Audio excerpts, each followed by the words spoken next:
Shalom saudaraku, kita akan belajar tentang perbedaan darah Habel dan darah Yesus.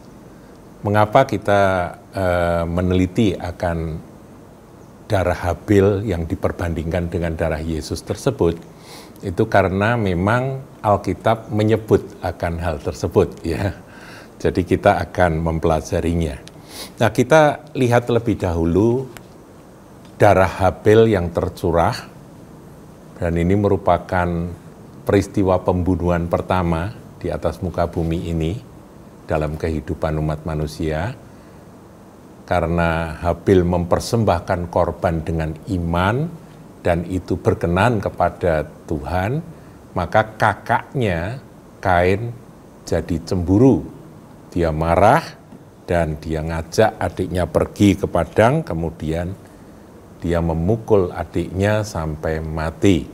Ini peristiwa pembunuhan pertama, saudaraku, itu tercatat di dalam Kejadian pasal 4 dengan judul perikop Kain dan Habel.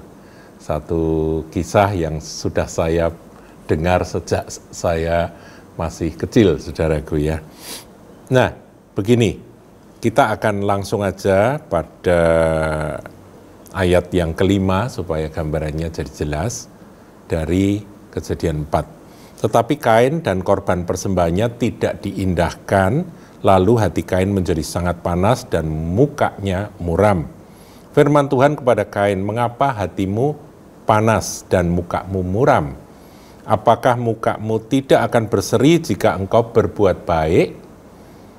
Tetapi jika engkau tidak berbuat baik, dosa sudah mengintip di depan pintu." Kemudian dilanjutkan, "Ia sangat menggoda engkau, tetapi engkau harus berkuasa atasnya."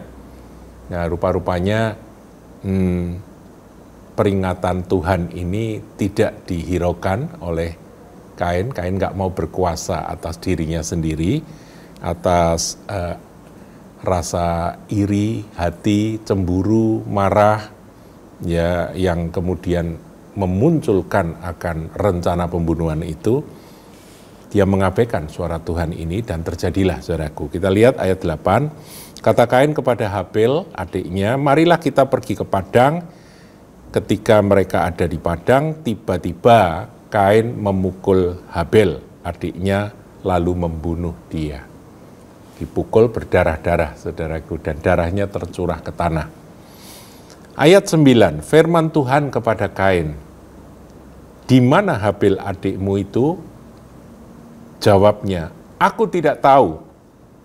Apakah aku penjaga adikku?" Ya, ini jawaban ketus dari Kain. Ayat 10, firman Tuhan, "Apakah yang telah kau perbuat ini?" Perhatikan, saudaraku, "Darah adikmu itu berteriak kepadaku dari tanah." Jadi Habel sudah mati, tetapi darahnya itu berbicara kepada Tuhan, melaporkan bahwa aku ini nggak salah loh Tuhan. Aku ini kan melakukan persembahan kepada Engkau, dan karena aku tulus dan melakukannya dengan iman, maka Engkau menerima. Tapi Kak Kain ini kok marah-marah sendiri karena persembahannya tidak engkau terima. Ya, akhirnya aku tanpa dosa, tanpa kesalahan, darahku ditumpahkan dan aku mati. Kira-kira kata-katanya itu seperti itu, melaporkan bahwa aku ini nggak salah, aku ini nggak ada salahnya, tapi aku dibunuh oleh kakakku. Itu yang disebut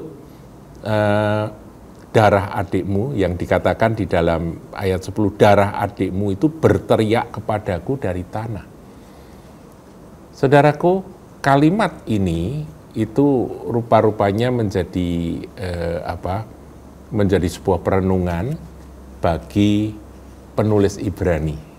Ya, nanti kita lihat bahwa ketika penulis Ibrani itu sampai pada daftar saksi iman, dia menyebutkan bahwa Habil ini masih berbicara setelah mati karena iman. Nah, kita lihat saudara ya, Ibrani 11 ayatnya yang ke-4. Ibrani 11 ayat yang ke-4.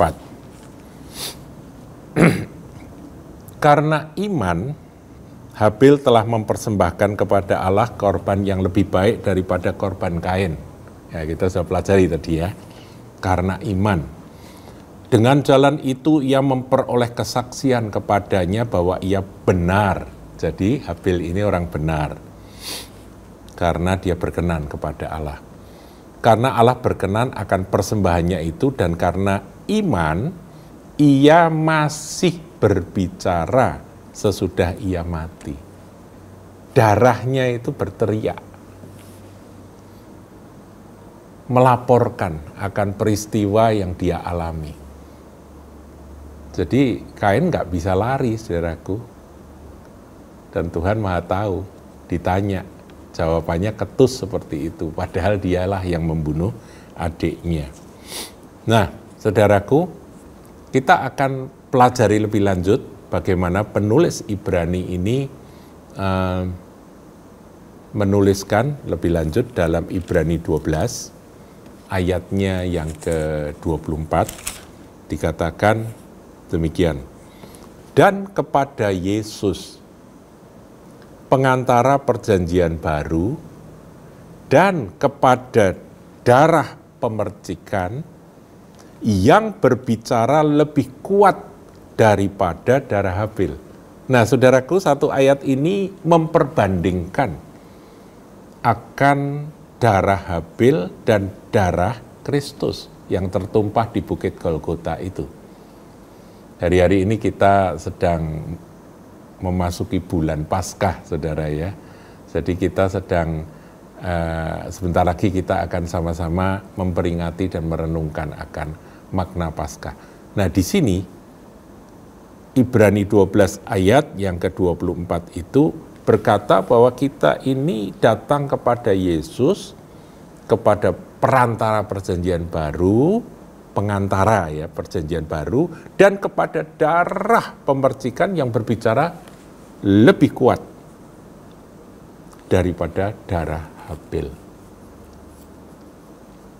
Tadi diceritakan bahwa Habil itu membela dirinya, saudaraku.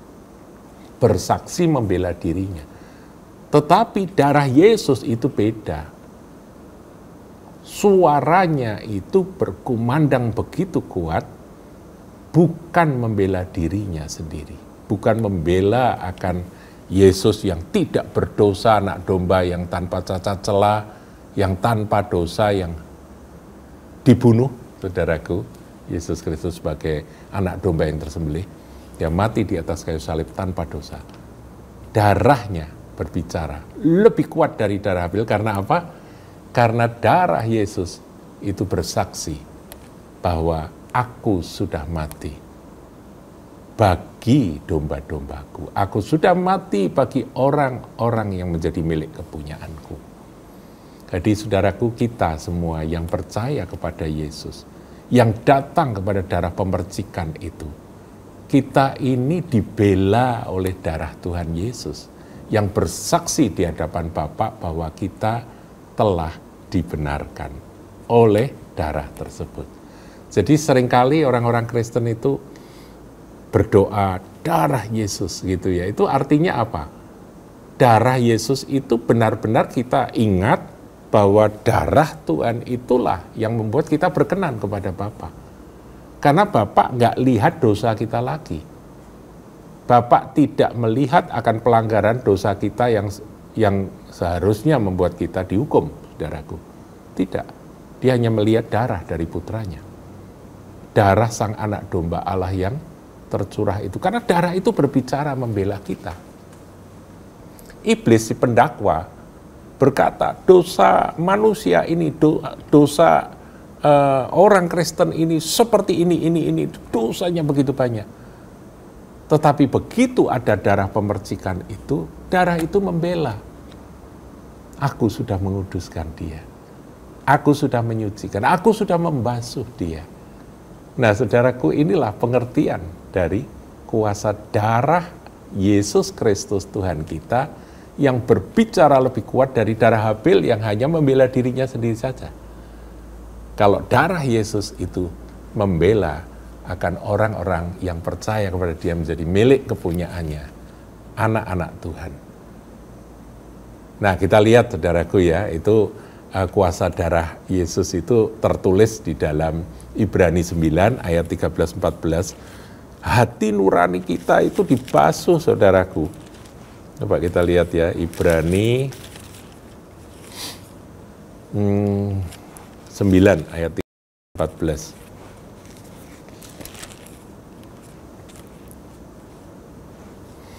Sebab jika darah domba jantan dan darah lembu jantan dan percikan abu lembu muda menguduskan mereka yang najis sehingga mereka disucikan secara lahiriah. Ini ritual di dalam peraturan hukum Taurat, saudaraku ya. Ibadah dari orang-orang Israel, Perjanjian Lama. Ayat 14 itu diperbandingkan betapa lebihnya darah Kristus yang oleh roh yang kekal telah mempersembahkan dirinya sendiri kepada Allah sebagai persembahan yang tak bercacat akan menyucikan, apa yang disucikan? Hati nurani kita dari perbuatan-perbuatan yang sia-sia, supaya kita dapat beribadah kepada Allah yang hidup. Jadi dibasuh saudaraku, hati nurani tidak lagi menuduh. Hati nurani itu kan untuk mengingatkan kita mana yang benar, mana yang salah. Itu dibersihkan, sudah nggak nuduh lagi. Jadi hati kita sudah nggak menuduh diri kita lagi, sehingga kita dengan penuh keberanian dapat menghadap kepada Bapa. Demikian dalam 1 Yohanes dikatakan ya saudaraku. Nah, kita coba lihat janji Tuhan karena kuasa darah itu seperti apa. Roma 5, ya ini saya kumpulkan ayat-ayat tentang darah. Roma 5 ayat yang ke-9. Roma 3 dulu, saudara. Roma 3 ayat 25 itu bagus sekali ya. Roma 3 ayat yang ke-25. Kristus Yesus telah ditentukan Allah menjadi jalan pendamaian karena iman. Jadi saudara yang percaya kepada Dia, kita diperdamaikan dengan Bapa dalam darahnya. Jadi ketika kita diperdamaikan dengan Bapa, ada harga yang dibayar oleh Kristus, yaitu darahnya.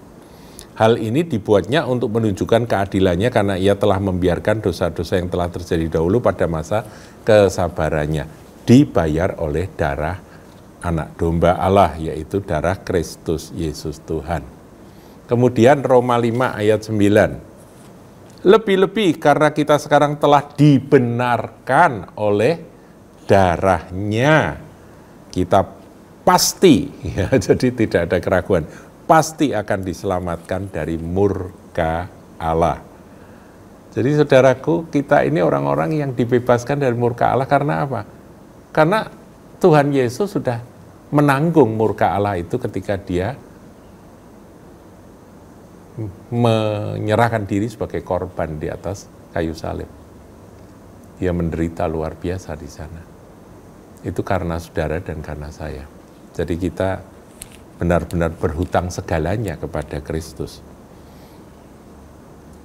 Efesus 1 ayat 7, ini saya catat saudaraku ya. Efesus 1 ayat 7. Sebenarnya masih banyak ayat-ayatnya, tapi ini saya pilihkan beberapa saja. Efesus 1 ayat 7. Sebab di dalam Dia dan oleh darahnya kita beroleh penebusan. Oleh darahnya kita beroleh apa? Penebusan, yaitu pengampunan dosa. Kita diampuni oleh karena Tuhan sudah mencurahkan darah. Darah itu berbicara lebih kuat dari darah Habel dan berkata, aku sudah mengampuni akan orang-orang yang menjadi milikku ini, menurut kekayaan kasih karunia-Nya. Wow, luar biasa. Ya, saya akan tutup dengan ayat yang terkenal, saudaraku, 1 Petrus 1. Ini ayat yang saya harap kita semua jangan sampai lupa, saudara, karena ayat ini ayat yang khas Kristen ya. 1 Petrus 1 ayat 18. Sebab kamu tahu bahwa kamu telah ditebus dari cara hidupmu yang sia-sia. Dan yang kamu warisi dari nenek moyangmu itu bukan dengan barang fana, bukan pula dengan perak atau emas, barang berharga yang ada di bumi ini yang sementara ini, melainkan dengan darah yang mahal, yaitu darah Kristus yang sama seperti darah anak domba yang tak bernoda dan tak bercacat.